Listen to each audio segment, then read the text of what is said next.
పిల్లాడు దేవుని నామానికి మహిమ గాక. కొన్ని మాటలు పరిశుద్ధ గ్రంథం మాట చెప్పుకుందాం. దేవుడి ఇచ్చిన కృప బట్టి సామెతల గ్రంథము 15వ అధ్యాయం 3వ వచనం. యెహోవా కన్నులు ప్రతి స్థలం మీద ఉండును, చెడ్డవారిని మంచివారిని చూస్తున్నమాట. హల్లెలూయా.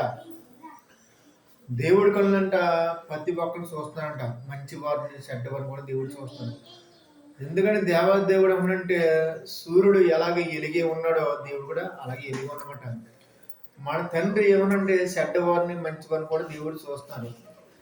మంచివారిని ఎంత బాధల్లో ఉన్నావో, ఎంత కష్టాల్లో ఉన్నావో, ఎంత శ్రమల్లో ఉన్నావో, ఎంత ఆవేదన దేవుడు చూస్తున్నాడు.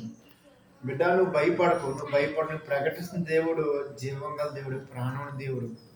నీ ఎటువంటి కష్టాల్లోనా సరే, ఎటువంటి బాధలున్నా సరే, ఎటువంటి ఇబ్బందులు సరే, ఎటువంటి ఏ పరిస్థితులు సరే నేను బాగు చేస్తాను. నువ్వు ఇంతవరకు ఎన్నో దేవుళ్ళు, ఎన్నో చేశా, కానీ ఒక్కసారి నా వైపు తిరిగిన దేవుడు, ఒక్కసారి ఆయన వైపు తిరుగు, నీ జీవితాన్ని మార్చేస్తాను, నీ బతుకుని మారుస్తాను. ఎందుకంటే నీకున్న బాధ, నీకున్న ఆవేది లోపల ఎవరు తీయలేరు. నీకున్న కన్నీరు లోకంలో ఎవరు తుడసలేగానే దేవుడిని బాధపడిన దేవుడు తుడిసివేస్తామంట. హల్లెలూయా.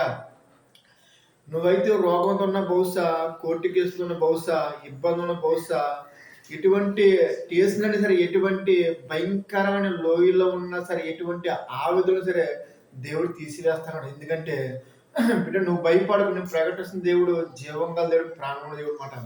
హల్లెలూయా. అంత గొప్ప దేవుడు, ప్రకటన అంత జీవం గల దేవుడు. నువ్వు ఈ నిమిషంలో నువ్వు చనిపోదాం ప్రయత్నం చేస్తావు, బహుశా నువ్వు చనిపోకు. ఎందుకంటే నీ ప్రకటన జీవం గల దేవుడు. నీ నిమిషం ప్రార్థన చేసి దేవుడు ఆలకిస్తాడు. ఎందుకంటే ఆయన కన్ను ప్రతి ఒక్కరి మీద చూస్తున్నాడు. చెడ్డవారిని మంచివారిని కూడా దేవుడు చూసే దేవుడు మాట. హల్లెలూయా. ఆయన ప్రతి ఒక్కరు కూడా చూస్తున్నాడు. చెడ్డవారిని కూడా దేవుడు చెడ్డవారు తాగుమోత అవ్వచ్చు, ఎబిసారు అవ్వచ్చు, భయంకరమైన వ్యసనం ఉన్నా సరే నీ వంక చూస్తాను, నిన్ను చూస్తున్నాడు. ఎందుకంటే నువ్వు పాపాన్ని విడిచిపెట్టు, నీ చెడు మార్గం విడిచిపెట్టు, నీ నడక, నీ పడక, నీ ఆలోచన దేవుడు సమస్తం చూస్తున్నాడు. ఆయన ప్రతిదీ గమనిస్తాడు. ఈనసం అన్ని విడిచిపెట్టు, దేవుడి దగ్గర రా, నేను బాగు చేస్తాడు. లేదా విడిచిపెట్ట, నువ్వు లోకల్లో ఉన్నావా, రేపు ఏం జరుగుతుందో తెలీదు, ఎల్లుండి ఏం జరుగుతుంది తెలియదు, అవసరం ఏం జరుగుతుందో తెలీదు.